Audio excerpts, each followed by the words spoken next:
Hey, good evening, everyone. How are you all doing? Sandra Sheffer, host of the Races. I have some special guests today. Well, this is our third week, I think. This is our third week together. We got community leader Christine Sanonjul. Dr. Naomi Blumur is going to join us again. This is our all things immigration segment that we've been doing on Thursdays. And trust me when I tell you, it's actually becoming a very necessary component because every week is something immigration to talk about, right? Every week is something. So I'm gonna stop. I'm gonna go ahead to Christine Sanonjul, then Dr. Blumur will introduce herself, and then we'll start this conversation. We got a lot to talk about. Hey everyone, thank you so much for joining this conversation. And thank you, Sandra, for always giving us that space for us to talk about this because this is really weighing heavy in our community. And every day, like you say, something's changing, so we need to talk about it. So thank you so much for having me again. And Dr. Naomi Blumur. Thanks for being here. Thank you. Good evening, everyone. It is an honor to be back on to Race and Races. There is so much going on in politics and in immigration in our community. And I am honored to be back on with the lovely Christine and our maître, our attorney, Sandra. So I'm here for it, guys. Thank you so very much. I have to tell you that it was these ladies that got me to actually do this, right? Because I talk about immigration when I do the show on Wednesday, but Dr. Blumur was like, we got to inform the community. We need to do this bilingual. And I had someone who was watching. They was like, y'all just started speaking Creole. I was like, I know, but she really just said what I said in English. So you still, knew what was going on. But it was really them. It was Christine and that work that she did in the Panhandle this last election cycle. And Dr. Blumur that's like, no, she saw it. So she's like, no, we got to find a way to get community engaged and inform the people. And this may be the issue that turned a lot of folks, to make the right type of votes in 2026. So, okay, come on. I sent y'all a video right before I came on. And I'm going to let Ms. Christine start that part of the conversation, and then we're going to get into some other stuff. Because, again, there's so much immigration stuff happening. I'm going to let her talk about that, and we're going to give some commentary. So we are still dealing with the Krome Detention Center, but I want to give a shout out to the Honorable Frederica Wilson, my congresswoman, who went out to tour the facility. I see your face, Naomi. Went out to tour the facility. And, I think that that's what we need to do. As leaders, as advocates, we need to show up. And if we have the power to get in to a place and actually see what's going on and hold people accountable, it's on us to do that. So hats off to my congresswoman, because I think that, we needed, no one else showed up. People have been saying they were going to show up and they didn't. They did not. So we need to, even though this has been a complaint for a few weeks now, I feel like it's been over a month. It doesn't matter the time. What matters is that she showed up and things are going to get done, and we need to celebrate that. Agreed. And I think that going into the facility and actually seeing for yourself what is going on puts individuals, leaders in a better position to advocate. And I look forward to seeing that next step. What do you think the next step should be? Because I have some thoughts, but I want to hear what y'all think the next step should be. I don't know if I'm gonna just shut it down before I hear the next steps and all that, because I got some thoughts on this right here, right? I got some thoughts on this. I just feel that we need to push for migrants to wait at home for their due process. They do not need, we don't need to overcrowd these detention centers. We don't need to storm into people's houses and rip them from their families right now. Let them wait for their due process at home.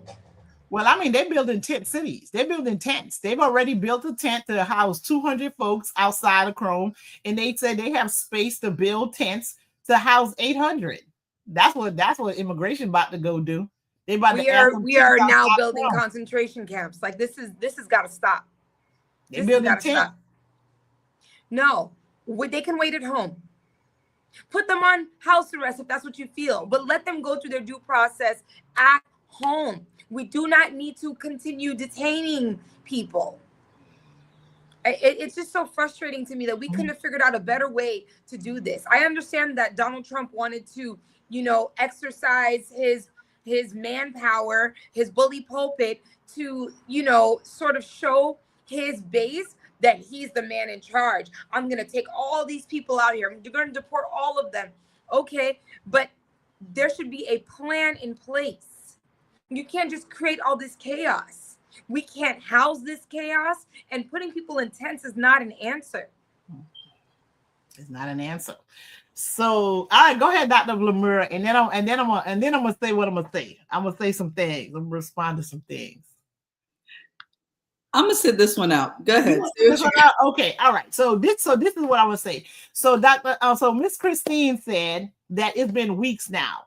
I'm gonna tell you, no, it's been months now, right?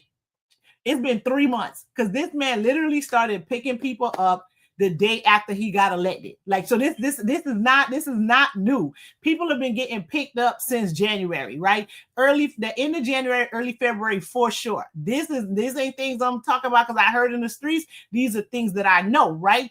And because people were calling me, and I decided not to go into the private sector of this space just because everything changes so much every day that I'm like, listen, I don't even know if I take your money, I'm gonna tell you one thing today, and probably 4 hours later, what I told you ain't gonna mean nothing, and it's gonna be something else. And then next thing I know, they're gonna ship you out to like New Mexico somewhere, and then I gotta find out how I'm gonna get to New Mexico to go represent you, and my life ain't set up for that kind of thing, right? So this has been going on since the end of January, beginning of February. So we're in month 3. We're not weeks into this, right? And I have to tell you, so as soon as this happened, because when I got an initial phone call, it was about an individual who actually had TPS, who had the approval for TPS that wasn't going to expire until February 2026. So I'm baffled as to like, yo, why are you here? They shouldn't have you. You should not be detained. Let this person go. And so I went on certain elected officials. I'm not gonna say it was not Frederica Wilson. It was the House reps, U.S. House reps for individuals in those congressional districts. And I'm just gonna say it was people in both Broward and Palm Beach County that I reached out to, and I said, well, your website say you can help me with this, and they're like, no, we cannot get involved in detention matters. I'm like, well, your website said you can. They're like, nope. Once they're in custody, there's nothing we can do about it, right? So what I want to say about all this is I truly appreciate the fact that Rep. Wilson went out there. I really appreciate it because she needed to see what was going on. And then she even said when she got there, you could smell a fresh coat of paint that was painted on the walls. Like they painted it yesterday, so it doesn't look bad that she showed up, right? So she even acknowledged that. Now, what my criticism, and it's not of her because I did not call her because the people who had called me were not in her area, so I cannot say I spoke with her or her office to get involved with any cases because the people were not from there. But what I will say is, Christine is not going to say anything, but from the minute this started, Christine has been diligently in calling her office consistently. Okay. So, like I said, I ain't called her office. I called some other ones, right? And they were like, nope, we can't get involved in that. I'm like, what you mean? This person is on. They're like, no, we can't get involved in that. And I actually got a call, and I got a call from Rep. Durbin, from Senator Durbin's office. That's a senator out of Illinois that decided that he's not running for re-election again. I got a call from his office telling them like, yo, this is what's going on. They're like, okay, we're going to see what we can do. We'll call you back. Haven't heard anything, right? So I guess I don't want to believe that it's ever too late for things to get done.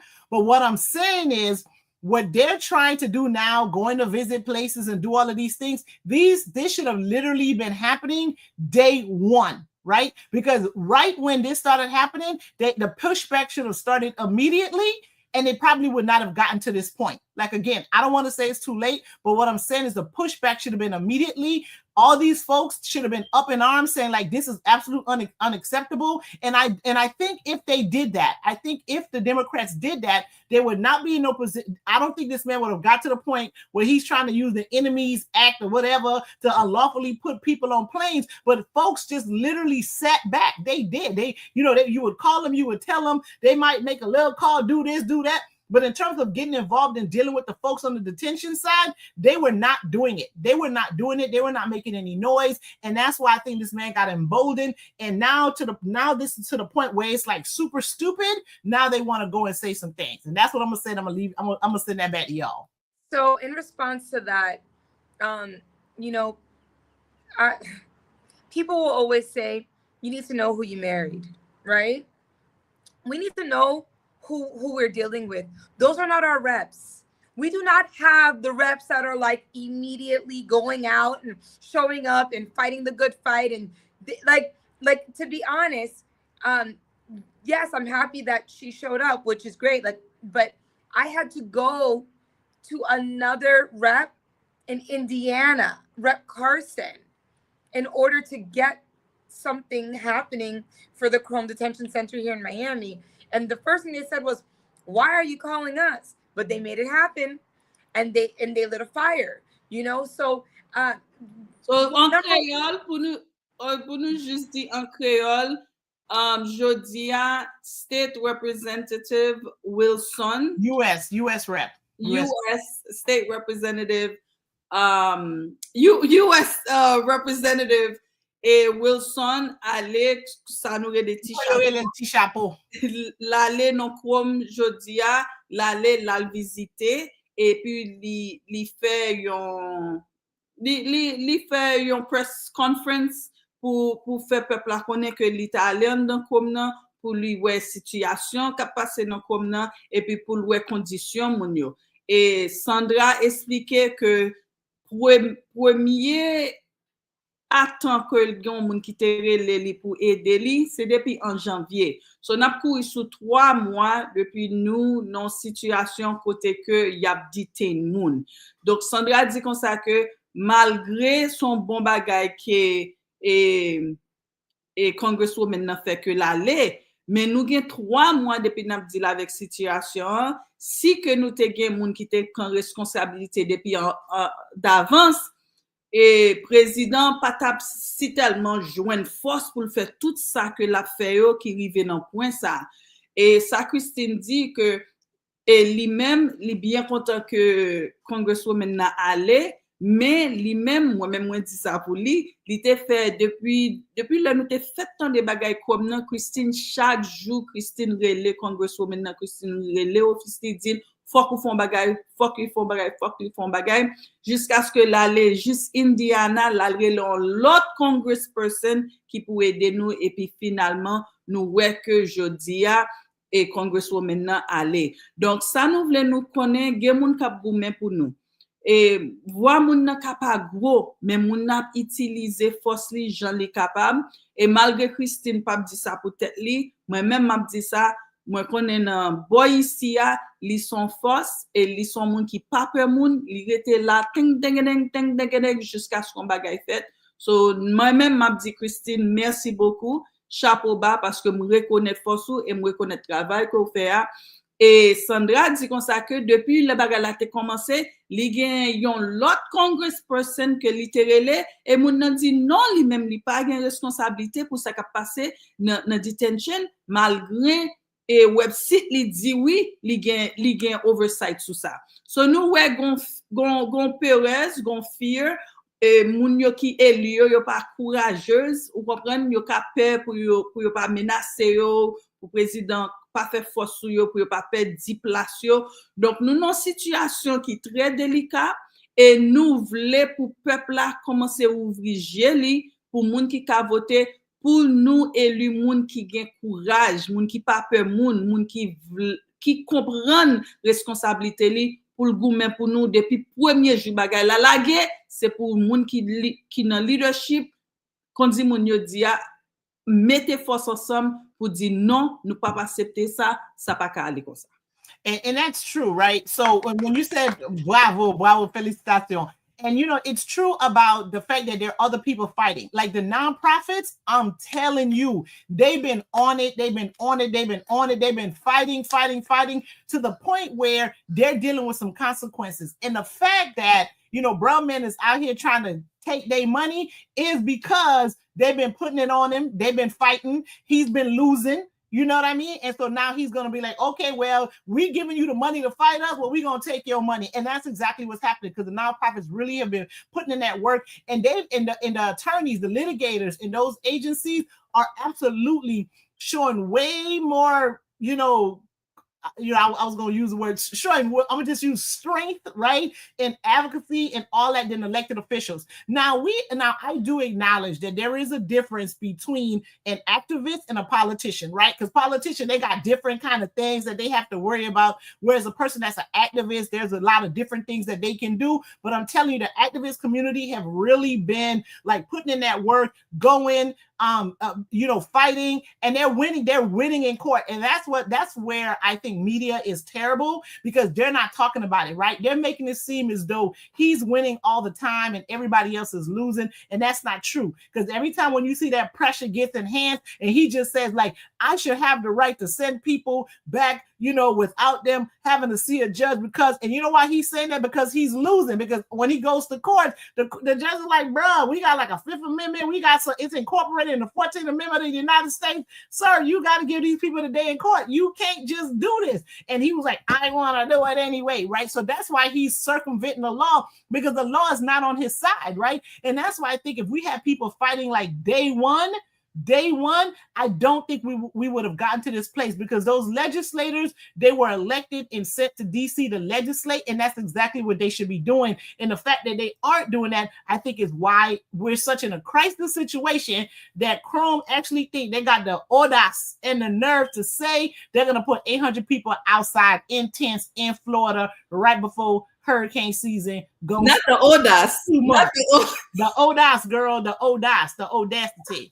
No, I mean, it's like you're going to have people outside and hurricane season start June 1st. Where do y'all think y'all live? This is Florida. That is not a sustainable plan. What are you talking about? Lordy.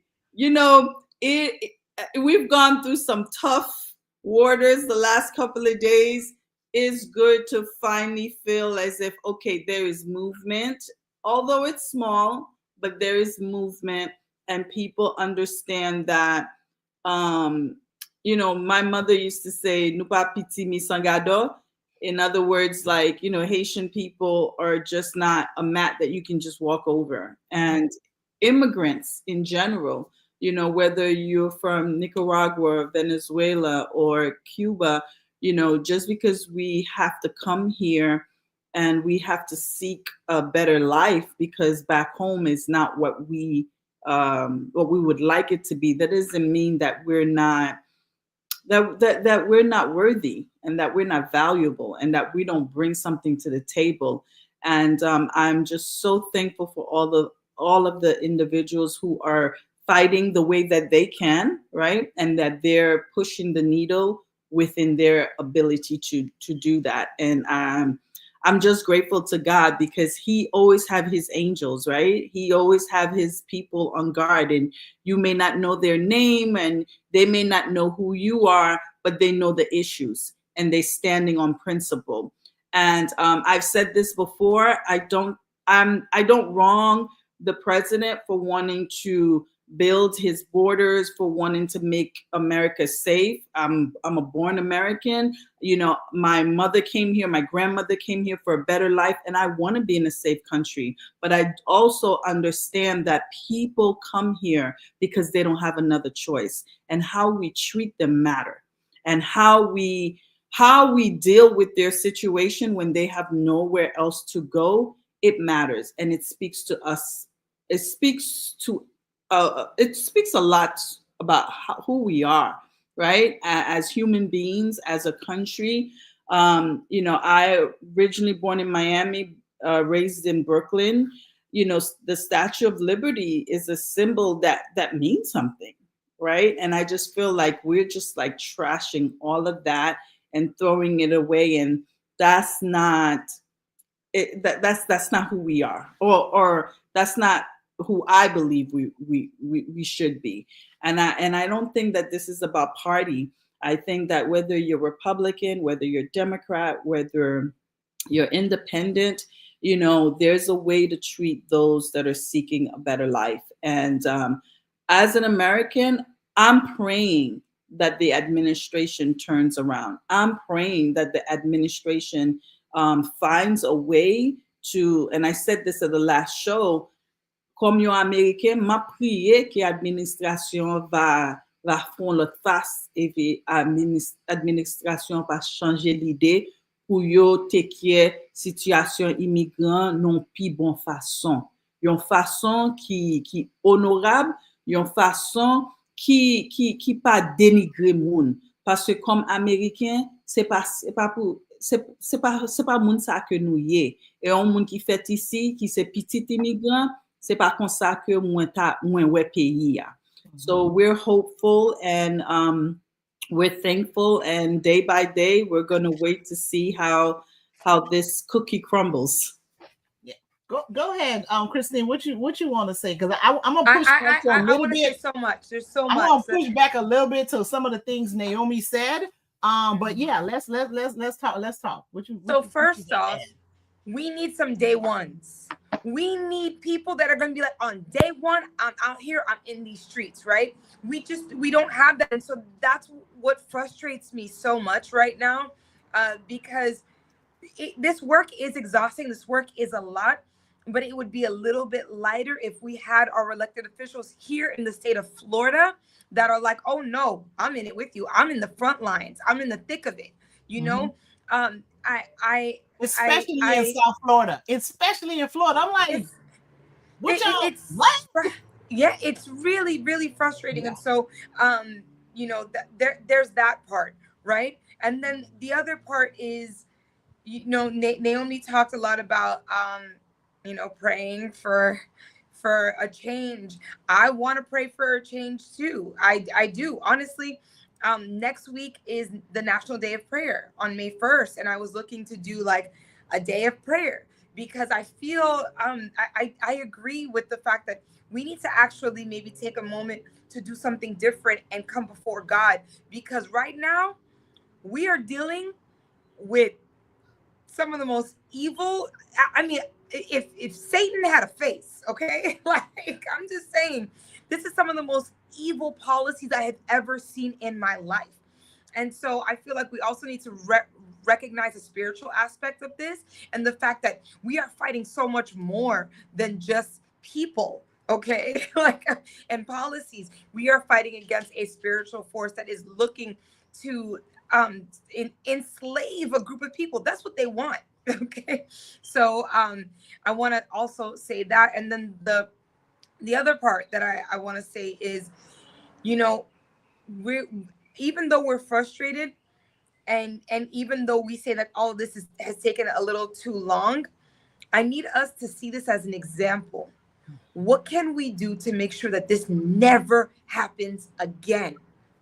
Like, how can we sit down and strategize and say, okay, this can never happen again? So how do we put ourselves in position? Whether that's sitting down and saying, these people have to go, we need to elect these people that have this mindset, or whatever the case is. I don't know what the answer is, but we need a plan to make sure that God forbid another dictator tries to come into office, we can protect our humanity, the fabric of the American way, and protect especially our migrants.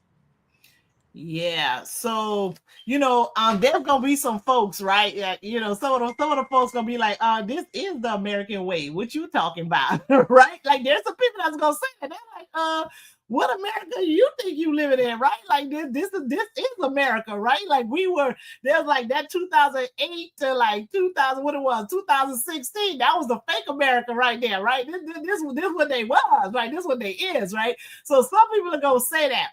But but America doesn't need to be that, right? So America was that, And they, you know, that ain't work. I mean, it lasted a whole lot, a long time, but there was so much pushback, right? That people were like, no, we want to be better, right? So some of them, for whatever reason, what it was, if it was because they were trying to protect their pockets, their lives, whatever it was, they wanted to be better people.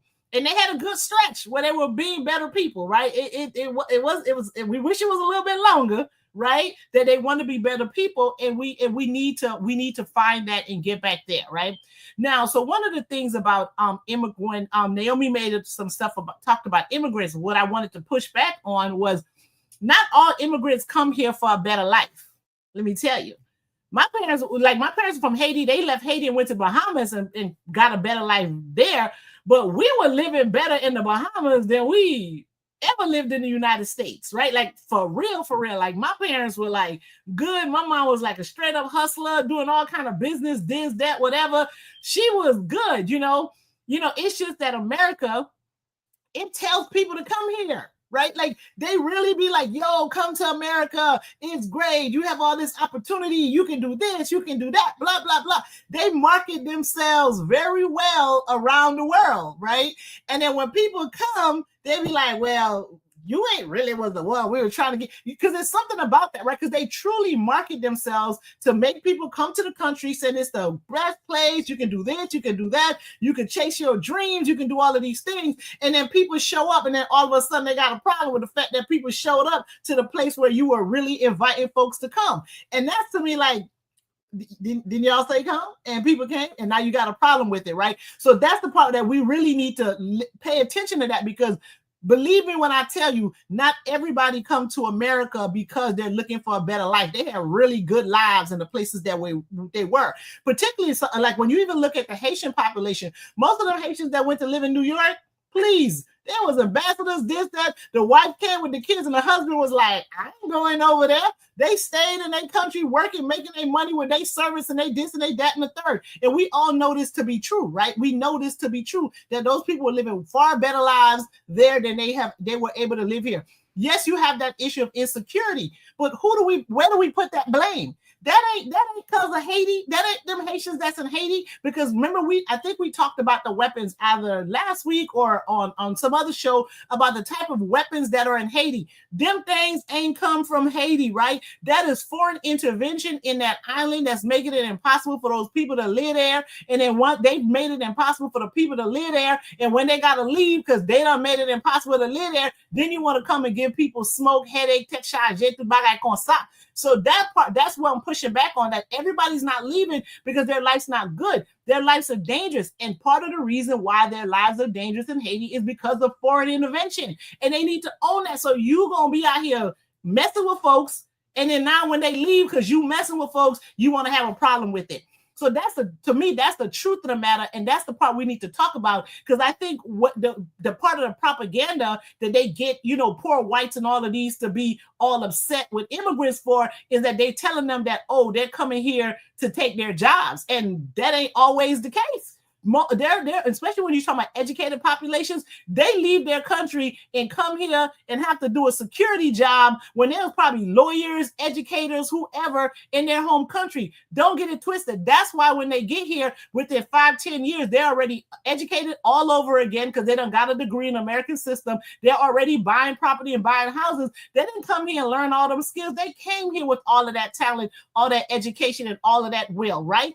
That's one thing. The last point I'm going to make before I shut up is one of the other miscalculations that Americans are making with this crazy immigration policy is that they're not taking into consideration what it took some people to come here, right?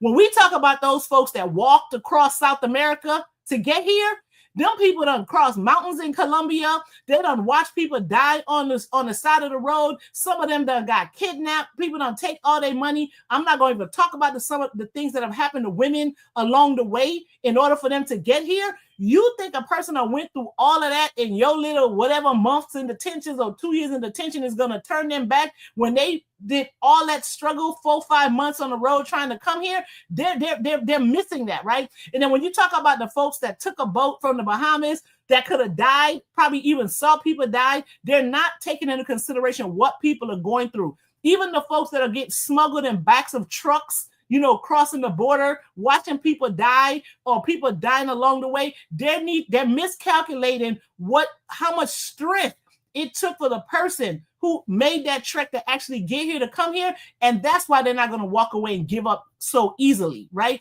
That's the miscalculation that Americans, the people who are making these policies are not taking into consideration. And the reason why they ain't taking into consideration, because they're out here talking to the wrong people. They talking to the wrong people. They talking to a whole bunch of haters who just don't like folks and just miserable with their own life, and they just want to make everybody miserable, instead of talking to people who can really give them good policy that will get rid of the immigrants who they really don't want to have here, or people who have squandered their rights to be in the United States, right? And then make some policy that will allow some sort of comprehensive immigration reform, where the folks who've proven that they're not those bad hombres, that they are not here to just leech off America, and they're not here for all of this negative stuff that they say, and allow them to stay. And so as long as they, have these clowns trying to make immigration policy, and not only clowns, people with really hateful spirits, trying to do policy, they're going to keep running into all of the problems that they're running into. And the last point, I said the last point was the last point, but this truly is going to be the last point, is that when we talk about faith without work is dead, right? So we can pray and we can have faith, but we got to put that work behind it in order for us to get the results that we're looking for and that we're asking for. And I think that we all can agree on that last point, that faith without works is dead. But then the same is true in return. Work without faith is dead as well. We put in that work, but we got to make sure that we're also tuning in and asking God to cover us and give us the strength and give us the favor to pass some of these things that we're trying to push. So I feel like the two go hand in hand. But we all know I'm about this work. I'm about this work. I'm ready. I'm a day one type of person. So from day one, whatever we need to do and get it done. Sandra, I know there's a lot that's been going on in the colleges recently. I really want to bring that up because I saw somebody put up a sign online the other day that says, I wish you guys looked for missing kids the way you look for these kids in colleges. Yeah, because they're out here canceling student visas, right? Like, so, and this is the thing.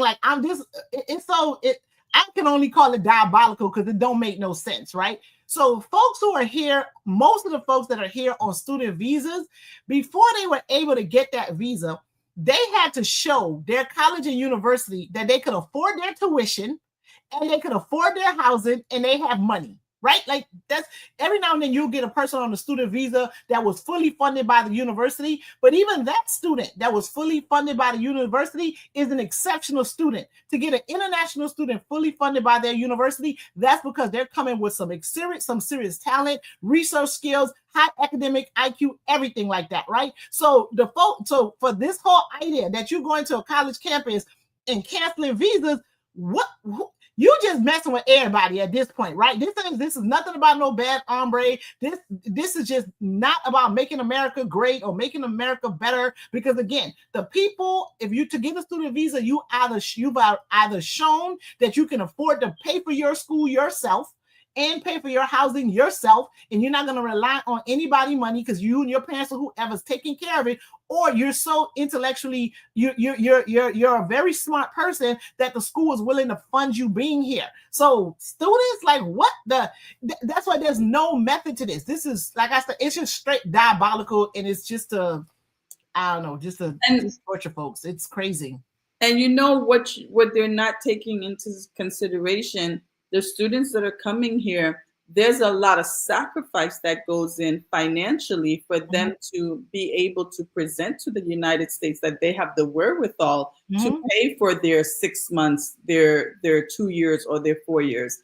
I've studied abroad 3 times, and two of the times, one in France and one in Spain, and I had to get visas to go into those countries because once you're there for over 6 months, you have to get those visas. To be able to spend 6 months and a year there, I had to sacrifice financially because I had to physically go there with all the money that I needed in order for me to pay for my au pair, or they call it famille d'accueil, pay for the famille d'accueil for me to be living with them, or for the person who was housing me and pay for my food. And I just feel like we're just going about this the wrong way, and we're going to create a generation of people that really do not like us and that we have affected personally, and that we have done wrong personally. And I like to think generationally.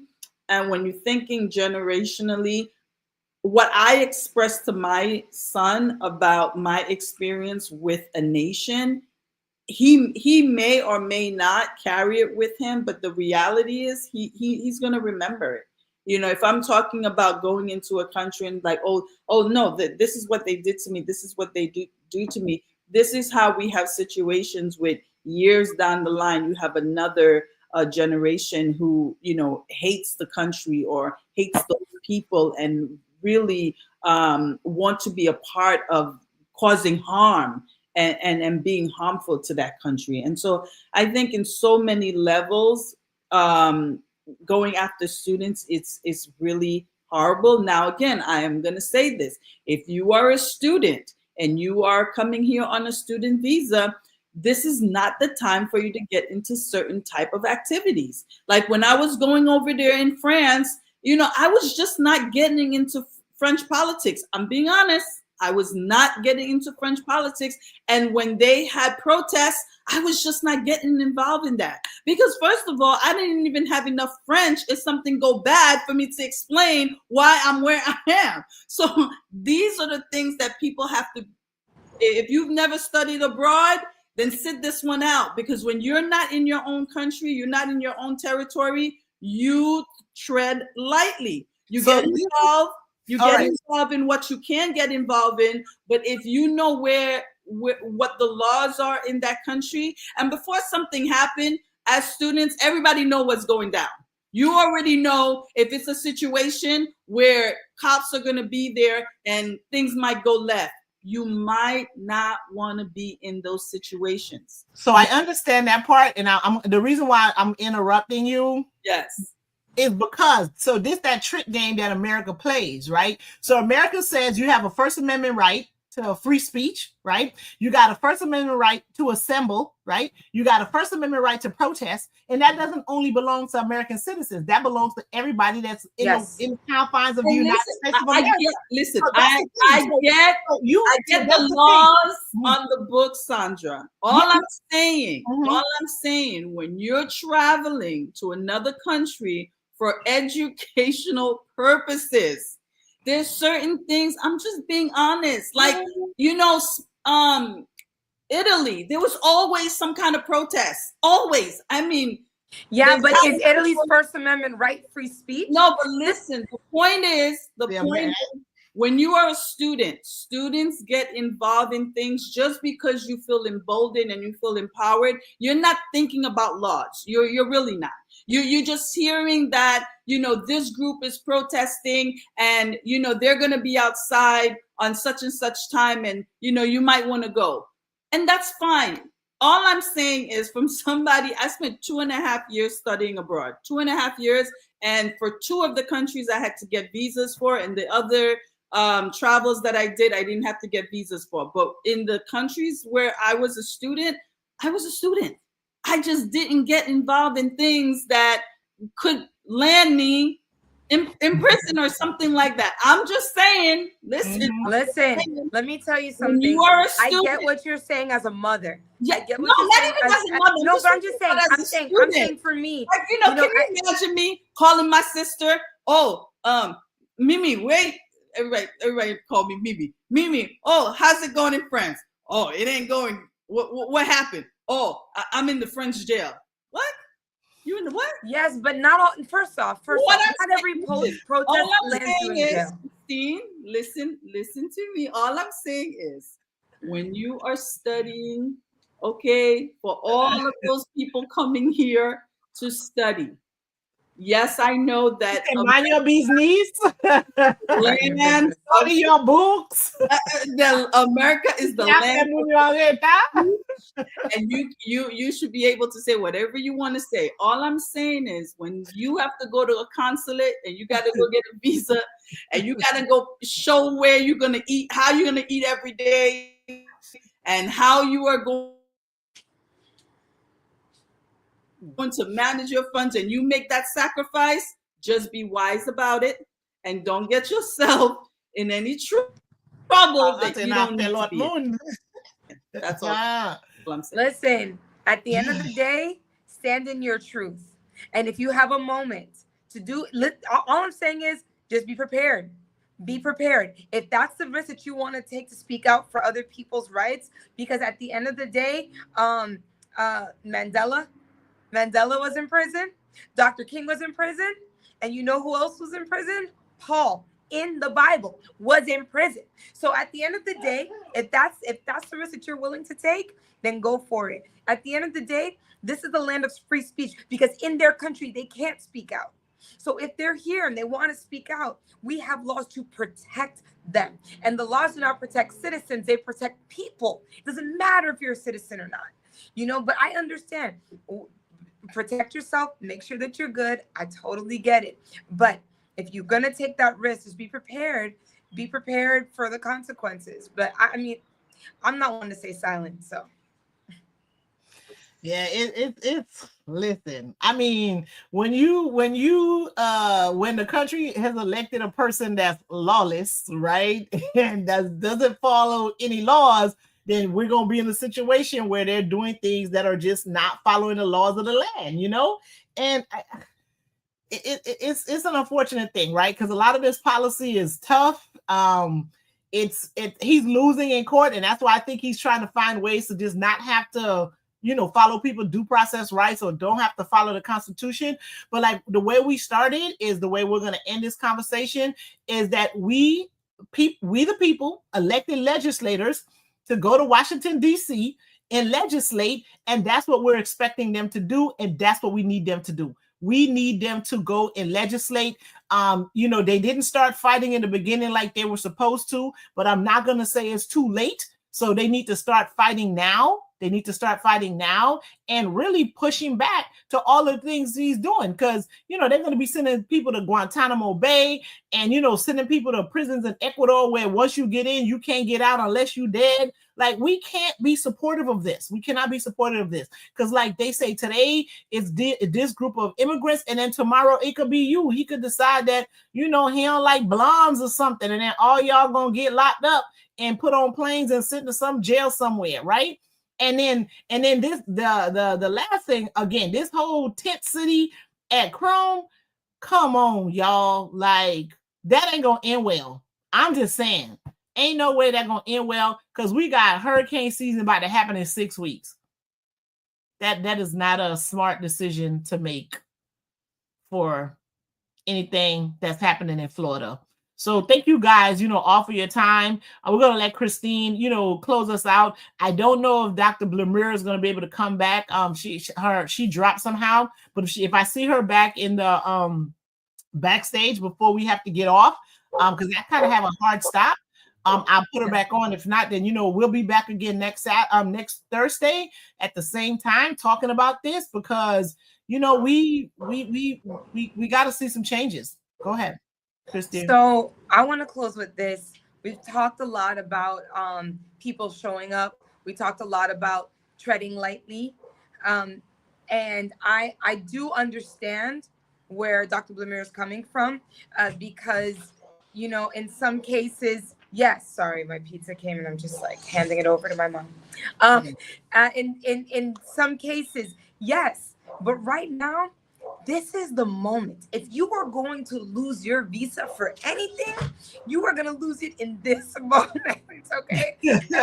For a good cause, right? For a good cause. It's for a good cause. We are causing good trouble, because we are saying, no, you do not get to just rewrite the Constitution. You do not get to just take our rights away. We are going to stand up. We are going to stand loud, and we are going to stand tall, because at the end of the day, the people will win. He can keep fighting. fighting and keep fighting and keep fighting, but the people will win. And the Supreme Court, Lord Jesus, for the Supreme Court to be on the side of the people, something that I never thought that I would even see, because I thought that he had them wrapped around his finger. You know that we're on the right side of history. So keep fighting, keep showing up. Don't stop speaking out. Do what you can. Obviously, you use your discretion, but don't stop. Yeah. By any means, and don't be bullied or scared. Yeah, we got to fight the good fight, stand on the right type of issues. This immigration stuff, they're doing it all wrong. Again, people aren't going to argue if you truly are picking up criminals who squandered their opportunity to be in the United States, and they truly are a threat and a danger to the community. Nobody's going to argue with that, right? But you got people that have been here 20, 25 years, never been arrested. The only thing they did was come to this country for whatever their reason were. They've shown you that they're not one of those, they're not a bad person. We just can't be picking up people, splitting up families. You got folks who got, young children born in the United States, pregnant wives and all this type of stuff. The country really, really, really is better than this. I believe it's better than this. And I think people are just being misguided. They're operating with a lot of bad information on why they're thinking that what's happening is okay, because it really isn't. And it's absolutely inhumane. So, thank you all for your time. Don't forget to subscribe to the channel. Don't forget to subscribe to the channel on YouTube and like the page on Facebook. Christine and Dr. Blamur, they got really good following. I want you guys to go ahead and subscribe to Racing the Races, and just go ahead and let's keep growing this community so we can get this word and this message out to as many people as we can. And I see Dr. Blamur trying to come on. I want to add her to the stage, but I don't see her. So she could say bye. She's coming in. Yeah. I'm trying to add her so she can say bye, but I just saw the name. But yeah, I definitely want her to say goodbye to us, because I have to hop on to something else. But yeah, we gotta keep having this conversation, share it, let people know what's going on, have them tune in and come back. If there's something that you want us to hear or talk a little bit more about, because we had a lot to talk about. We were going to talk about 287G, about deputizing police departments, and we didn't get a chance to talk about that tonight, but we'll definitely make that front conversation, because it was breaking news about the Congresswoman being going to Chrome. That was some breaking news, and that's why we led the show with that. And it's an important conversation, because Christine said she spoke to someone in Indiana. They got it started. Now she's involved, and hopefully her visit and what she saw and what she said today in that press conference is going to light the fire on the Broward, Palm Beach, all these other elected officials. And in Miami-Dade, it's real interesting, because most of the elected officials in South Miami, in Miami-Dade, they're child of immigrants, if not immigrants themselves. Yes. Right? Dude, you was Cuban, naturalized in the United States, and your mommy, your daddy, somebody Cuban, and then you ain't got nothing to say about this.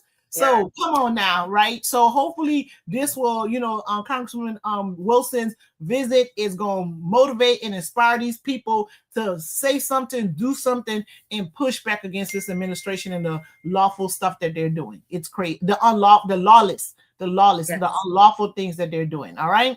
So everybody have a good night. Thank you so much.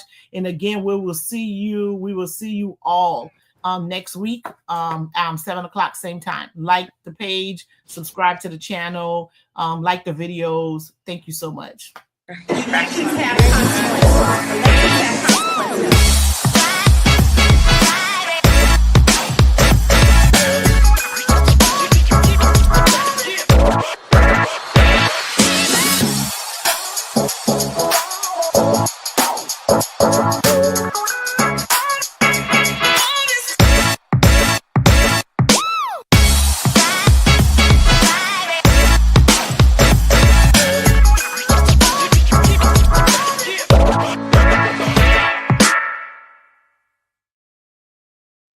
Good night.